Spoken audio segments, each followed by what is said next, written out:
हुकूमत पाकिस्तान, वजारत इंसदाद मंशियात, 30 नवंबर 2021।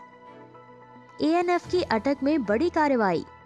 ANF north ने ladies purse में महारत से छुपाई गई 1142 ग्राम हेरोइन बरामद कर ली। मंशियात कोरियर के जरिए बैरून मुल्क भेजने के लिए पैक की गई थी। मंशियात स्मगल करने के लिए 20 पैक बनाए गए थे। कोरियर उमर खान नामी शख्स के नाम से भेजा जा रहा था। ANF ने तमाम सामान तहवील में ले लिया। बरामद शुदा मवाद की कीमत तकरीबन 5 लाख कौमी और आलमी मंडी में 4000 अमरीकी डॉलर के करीब है।